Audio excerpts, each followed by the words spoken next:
Dr. Jaishnankar, a lot of your commentary was focused on democracy and furthering democracy and different forms of democracy. There are occasional comments that we see on the undermining of democracy in India, most recently in the context of the BBC, and just yesterday at the Munich Security Conference, George Soros spoke on many issues, but specifically on open and closed societies, and called on institutional reform in India. How do you, as Foreign Minister of India, explain this when you're dealing with your Quad ministers in particular, as well as others? Well, look, I actually made 2 points. One, how the world is changing. It is rebalancing. It is less Euro-Atlantic. I don't think everybody gets that. I think old habits die hard. I mean, very candidly, there are still people in the world who believe that their definition, their preferences, their views must override everything else. So, since you mentioned this specific example, I don't know how familiar people are with what was said at the Munich conference. Essentially, Mr. Soros said India is a democratic country, but he doesn't think the Prime Minister of India is a Democrat.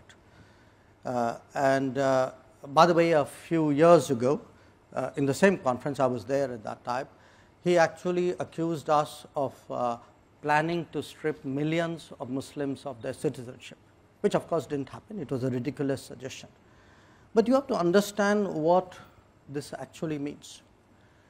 I could take a view that the individual in question, Mr. Soros, is a old, rich, opinionated person sitting in New York who still thinks that his views should determine how the entire world works.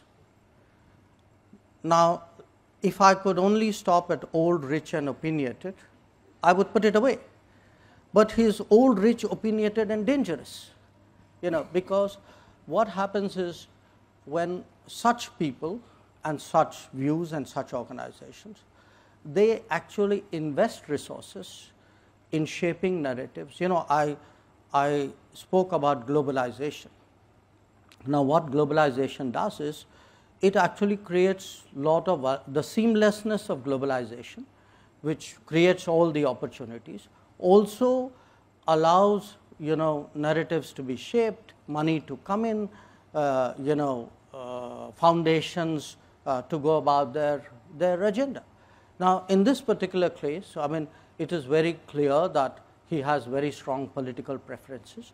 He actually thinks that, I mean, doesn't matter that this is a country of 1.4 billion people, we are almost there, whose voters decide how the country should run. He actually thinks, well, if, and again, I cite him as an extreme example, okay, but there are other, manifestations of this in different countries, where people like him think an election is good if the person we want to see wins. If the election throws up a different outcome, then we actually will say it's a flawed democracy. This to my and the beauty is all this is done under the pretense of advocacy of open society, of transparency, etc. So, our generation, we have grown up with concepts like regime change, which influence operations. Now, you can call it what you will. I mean, to me, this really looks the same, with a gloss of some kind of do-goodism on it. So, for me, it's actually necessary today that we have today a serious conversation on democracy. When I look at my own democracy, I mean, I have today a voter turnout which is unprecedented, electoral outcomes which are decisive, electoral processes which are not questioned. We are not one of those countries where after the election somebody goes to arbitrate in court. Okay? We don't have any hanging chads either. And where you actually say, I will sit in judgment over the verdict of voters. Now, my sense of democracy is the voters are supposed to decide. And it worries us because look, we are a country which went through colonialism.